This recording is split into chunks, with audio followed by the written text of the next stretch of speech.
Hey guys, I was just bawling my eyes out, and that is why my face looks like this. So, sorry. I was crying because I was at the supermarket earlier and I ran into Joel, whom I never see and have missed in the last 3 days like this. And the fact that we were even in the same building at the same time 3 times in a row, 3 days in a row is like amazing to me, I guess. I mean, but the first night, he was swimming in the pool, and I was like, oh my God, there's Joel. And I like to watch him swim because he's beautiful. And he's Joel, It's like everybody loves the guy. You think you're the only one, then you find out that all women love him, and of course they do. He's the cutest guy. Anyway, so he's swimming in the pool, and he's like, upside down, and I'm like, how do I get his attention? So I'm psychically trying to send him the idea that he needs to look up, and that would mean turning all the way around and looking up, but it was the only way I knew how to go, like, see him. I mean, I could have tried to flag him down, but I didn't want it to be like, hey Joel, I'm flagging you down. I wanted to see if I could get him to just look up on his own psychically. So I tried really hard and I waited really long, and I got him to turn his head to the right. He turned his head to the right because he kept looking that way the whole time he was out of the pool, away from me, and I was up behind him. And so when he's swimming away and he turns around and he's swimming back, I'm always into the line where I'm like, oh, look, Joel's swimming over to me. Because I've had a huge crush on Joel.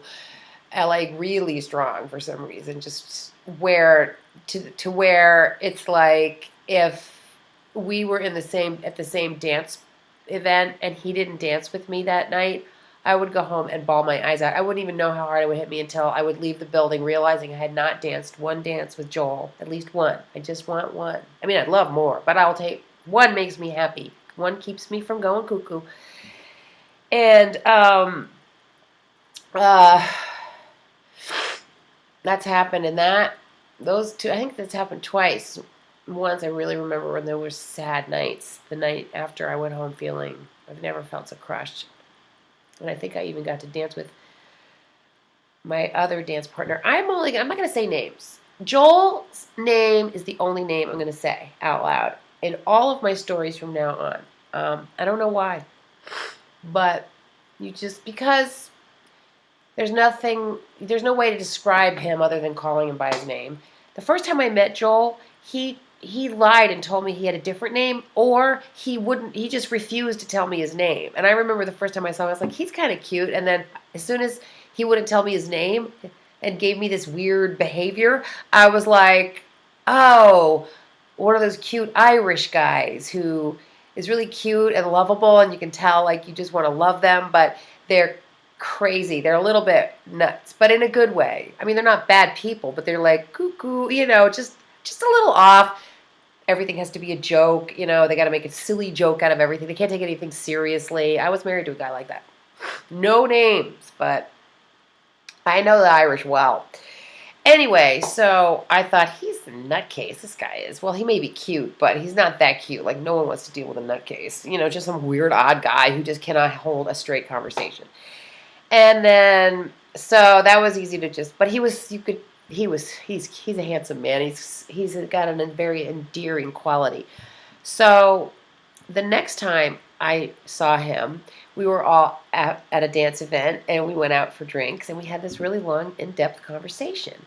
And I discovered that Joel is actually a very beautiful person inside. He has a beautiful heart, and he has been around, and he's 55 or something, so he's seen a lot of life, and he's not a father or anything, but he's had some long-term relationships. He's been through things, and he's seasoned, and he almost looks a touch sort of weathered, but in a handsome way. You know how men weather well, and he weathers beautifully, of course. And so after that conversation, I was like, oh my God, this man is soulful and insightful and has a beautiful view and understands things about people, and he's not an idiot, and he has wisdom.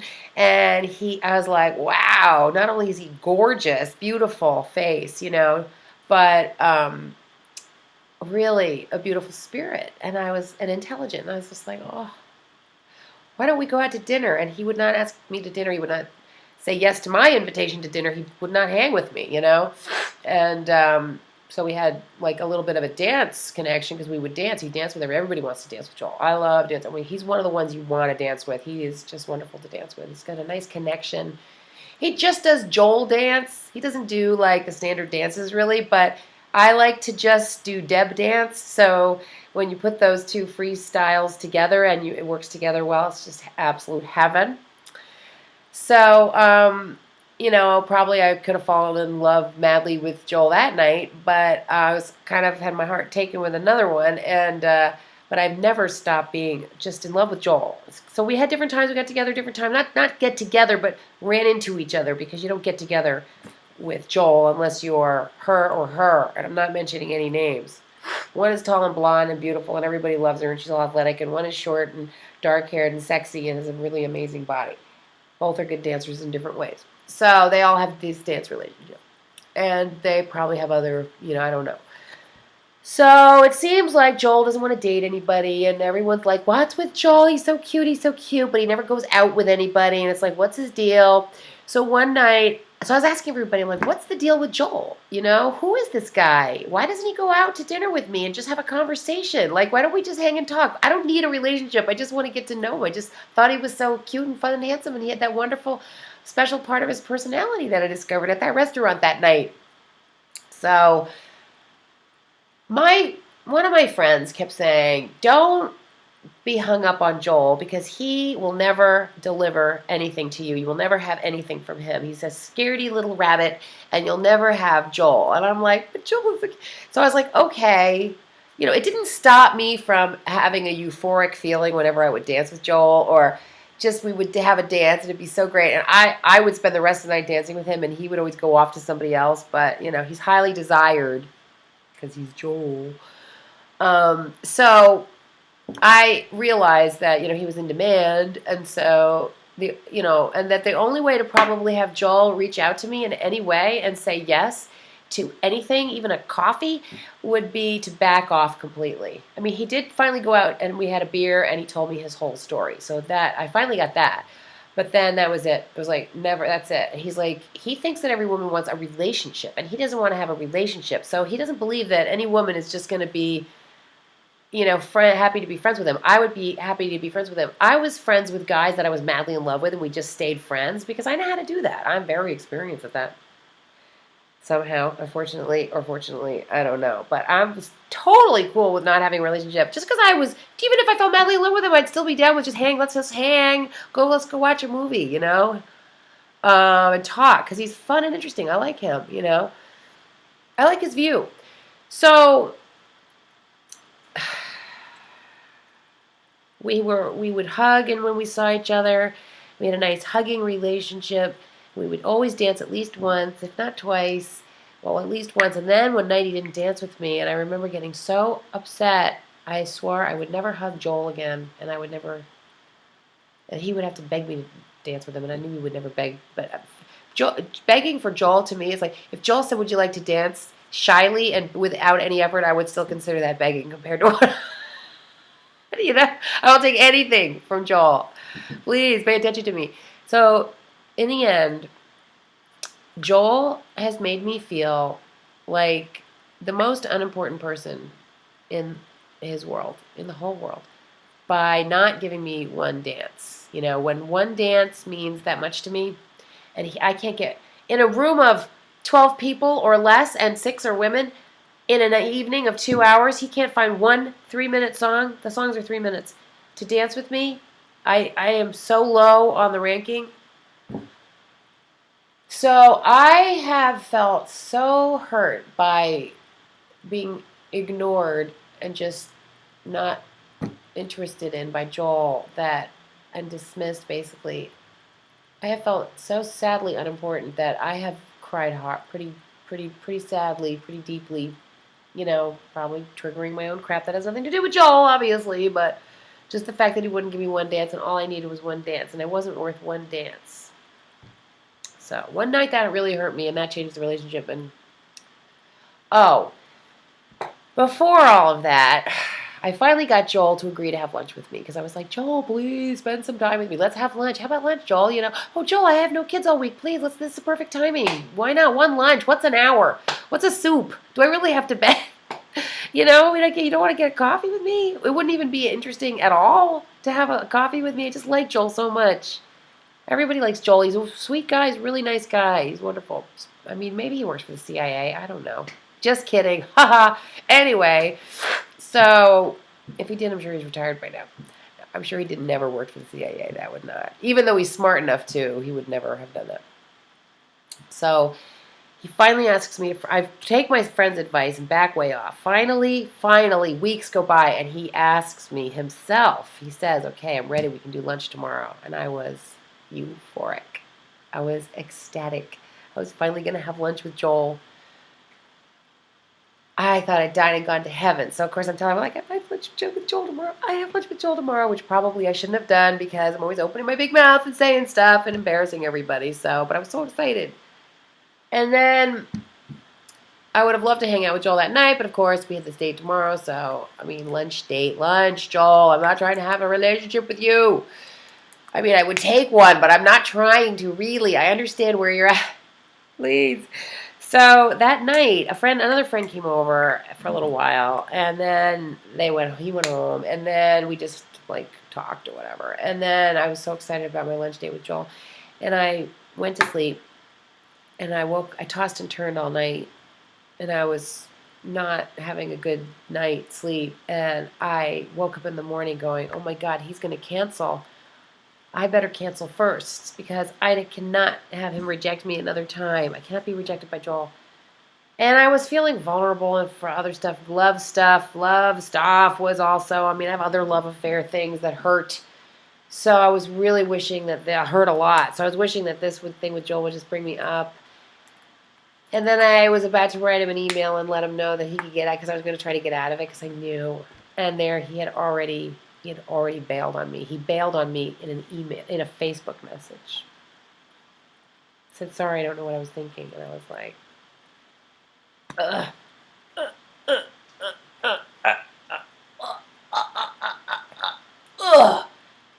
I cried all day, and I went downstairs to work at the Chocolate Biz, and my employee was texting some friend of mine asking him to come over and dance with her during work hours, and I flipped out. The day was destroyed. Actually, Joel bailing on that lunch made me feel so bad.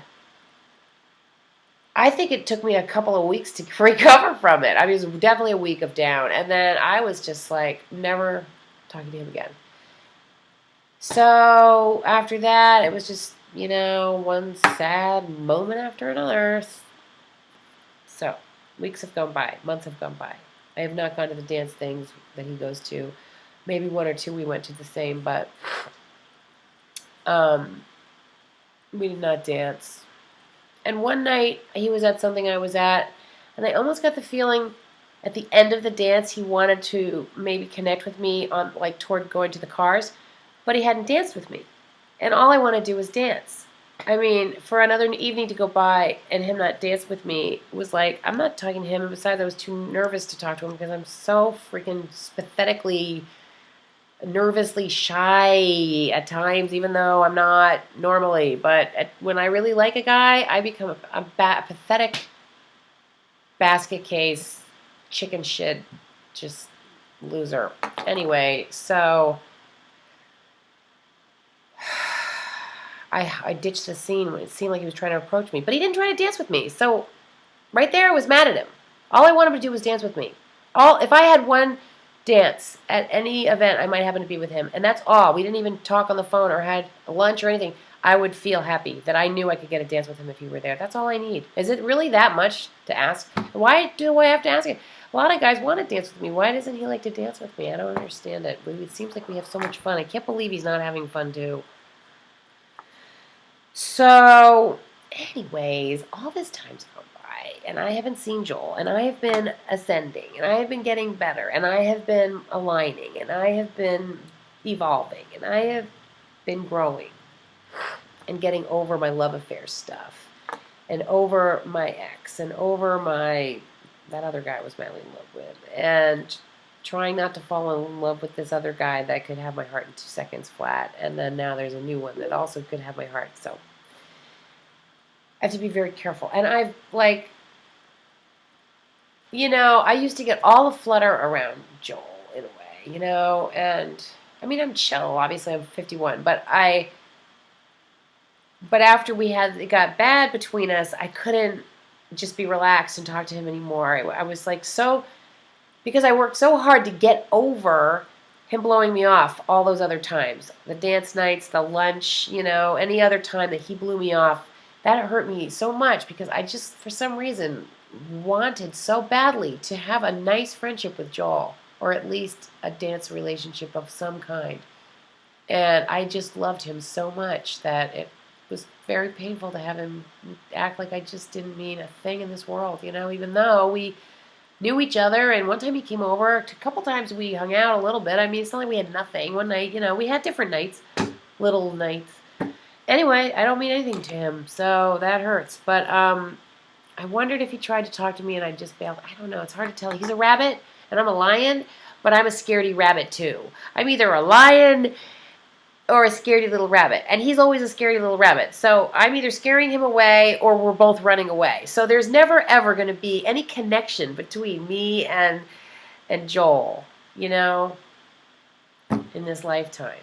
It's just really sad. It's like, why did somebody I think there's cruel people up there turning up the volume. I'm going to make her love this guy a lot. Now I'm going to make him reject her. And now I'm going to make her cry really hard. I feel like sometimes these are affairs, our relationships, our love relationships are almost doomed by this ass fuck who is the love relationship killer spirit guy who is trying to create drama in our lives so that we always feel upset. So maybe we taste better that way. I don't know. They feed off our negative emotions. Maybe that's one way they get the negative emotions is to make each other hurt each other emotionally and romantically, so you can never feel happy.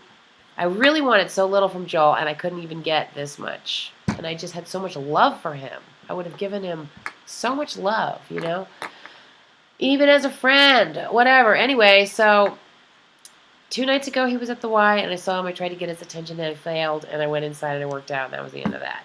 The next night, I was there, and I was there after the pool was closed, so I never saw him, and I figured he wasn't even there, and I was like, whatever, why do I care? Joel doesn't give a crap about me, but, it's like Joel, so, I went outside, and I saw this truck thing that may be his car, whip the hell out of the Y parking lot, like a bat out of hell, and I was like, is that Joel? And I went inside and I said, do you know Joel? And she said, yeah, he just left. And I knew that it was him. I'm like, wow, if he saw me and ran like that, I don't know. Or if it was something else, maybe he had to quickly get to his lover. I don't know. Maybe she called. But then today I'm at Hannaford and he and I very, very, very rarely run into each other. So he's there and we're at the lemon and the water section, the lemons and the apples, and he ran into me at the supermarket, and I can't believe he did that. Should I answer that?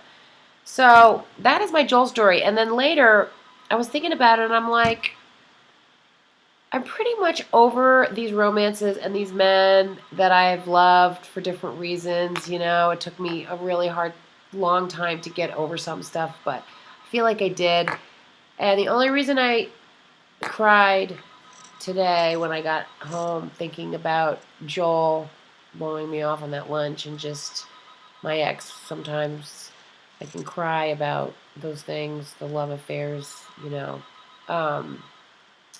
is that I'm okay if I don't have any more romance, but part of me might be sad that I will never have that romance again in this lifetime. Unless I go to California and the guy's out there. Guy of mine, dance partner, man. If you're out there in California, I'll be there in October at the boogie thing. So I hope you're there. Love you. Big kiss. Mwah.